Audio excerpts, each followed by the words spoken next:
My name is Jeff Waters. I play in the Canadian heavy metal band Annihilator. I was first turned on to guitar, my mother said, around age 4. When she'd take me to a shopping mall and I saw somebody playing an acoustic guitar, I started kicking and screaming and trying to run to the guitar. And that happened a few times over the next few years. My mother decided at 7 years old, when I was 7 years old, to get me an acoustic guitar.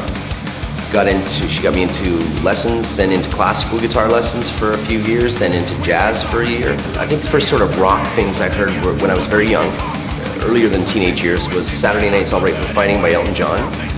The loud guitars and that really turned me on to, what is that noise? It's aggressive. But it was aggressive for the time. Then I got into the rock stuff, Aerosmith Rock's album, Sweet, Desolation Boulevard, things like that, then Kiss and AC/DC. Then it became more heavy metal, Judas Priest, Iron Maiden, Loudness, Scorpions. When I went to high school, then that's when I got turned on to these new bands, Venom and Slayer, and that set me down the path to hell. That was the end of that was a big change. I would have been into more melodic heavy metal music and hard rock if I had not heard Venom.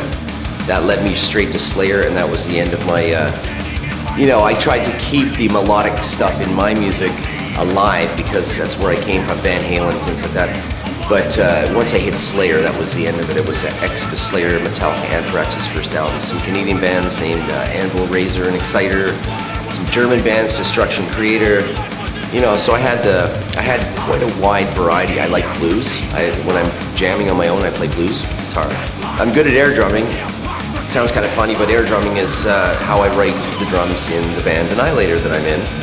And I start out with a drum beat first that I air drum, and then I program that into a computer software, drum software. They have great software now. Tune Tracks, Metal Foundry is the thing. And then I write a guitar riff to that drum beat, and I play bass on all the Annihilator CDs, some keyboards, piano whenever I have to, and sing on some songs. I think in the last 10 years I've had the same singer, guitar player, Dave Padden, and it's become more of a partnership in how we sort of run the band. It's not like a big corporation, but just how we do things and make decisions. But especially musically and with vocals and lyrics, he's more of a partner. It's not Waters doing a solo project anymore, so to speak. It's more of a Waters Padden thing. My goal was, I think it was '84, was to find a bunch of musicians that liked what I liked, the music I was getting into, the heavier stuff, and put a band together. And I think it was be like Metallica, Exodus, Slayer, Anthrax. That was my motto. I want to be like them, Remember, I was a young teenager too. So I got the band together, and that's all I wanted. But then I realized quickly that some of the band members were more interested in girlfriends and going to clubs and things like that. And I was more like, my philosophy was, maybe if I really practice guitar a lot and learn how these guys write songs and learn how to do it, because I knew I wasn't good at it, I just wanted to be. Then if we got a record deal, there'd be booze and parties and women, and that would come with it. But I was more focused on the music and stuff. I couldn't find guys to stay with it, so I said, screw it. I moved from Ottawa, Canada to the other side of Canada, Vancouver, and found a lot more musicians and found guys that were, right for this. But the problem is I kept changing members because it was almost like I would hire guys in a way. I was the driving force, and I tried to keep everybody together. And it just didn't work, and there was so much partying. Some guys were doing drugs, and some people were drinking too much. And it became a case of, screw it, I'm going to hire a drummer to record the record. I'll play the bass myself because I write the guitar part, so I know what I want on the bass and the drums. Started air drumming stuff, showing drummers what actually I started doing that right from the very first demos.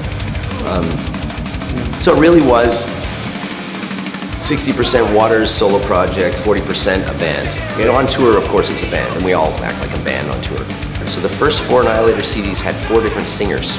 I know these bands have had many different singers, but I consecutively from day one, album 1, have changed lineups. It's like a Mustaine kind of vibe, but I do even more than Mustaine. I produce, mix, engineer, and master the records. So it's like even more so than that. Right? The only difference is, I think if I did a solo record, it would probably have a lot more melodic stuff. There'd be a bit of blues. There'd be attempts at little jazz riffs. I'm not a jazz player. I can't understand that stuff. It's great, but I can't do it. I got a lot of, not a lot, but a lot flack from the sort of hardcore, diehard Annihilator fans for sort of dropping the ballads and the melodic instrumental songs that I've, I guess, been known for to them. and I just sort of, things were getting a little heavier, and I realized Annihilator's not exactly a all heavy band. As much as I want to be Slayer, I can't do it. My top 3 favorite bands would be Slayer, Van Halen, and then AC/DC. So if your favorite band's Slayer, you're probably going to want to play guitar like that or write music like that. I've actually tried for years, but I'm very honest with myself. I realize there's no way I'm going to get as evil and as heavy as that. So if you got an evil riff in you and it's Slayer-like, do it, but don't even think you're going to approach the power and the evilness of that. So I slip a lot of the Slayer influence in there too, but the melodic stuff, I've been known, especially in Japan and Germany and that, for doing love songs, for doing goofy songs, immature Canadian songs about food, macaroni and cheese. I've got Americans, USA people have a problem understanding some of these lyrical ideas, but if they were Canadian, they'd get it, but I'm even British. Well, I think the Americans are, I shouldn't say Americans, because Canada is North American, so is Central American, so is South American. So Americans should really mean anybody in that side of the world. But the Americans seem to have trademarked the word American. USA people, United States citizens, the bands seem a little more serious, right? And then go to the UK or Canada, and then you get some humor going.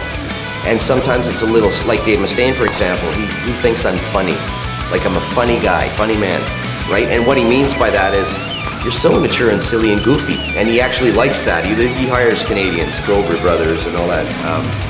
He seems to like the goofiness of that, but Americans in general are not as immature and laid back as Canadians are. We're a little more South Parkish.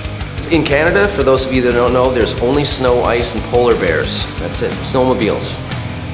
That's not true. I live in Ottawa, Canada, and in the summer it goes to plus 40 Celsius, and in the winter it goes to minus 40. So it's, for about 4 or 5 months a year, it's paradise, but it's hell in the winter. I realized all these years later, it actually has a little bit of Metallica look to it, but there's so many letters in it, and they're all N's and I's and H's, and they're all stick up and down things, that it's just a big blur to a lot of people. On the first record, Alice in Hell, we just asked a local artist who did advertising campaigns, print stuff. Didn't know anything about metal, and I think he looked at the Metallica logo and he sort of, it's not a rip-off, but it's inspired, I think, by it. But it couldn't be like it because there's so many bloody up and down sticks in it. I don't know if this is right or not. I've never actually went back to find out. With the internet, I should be able to find out in 20 seconds, but I think there was an Eddie Murphy movie, First Defense to Best Defense, something like that, I don't remember. He was sitting on a tank, and I think, I might be totally wrong, that he named the tank Annihilator or something. I think that might be where it came from. Well, according to my agent, new label, new agent, and everything, I'll be doing this at least till the summer 2014.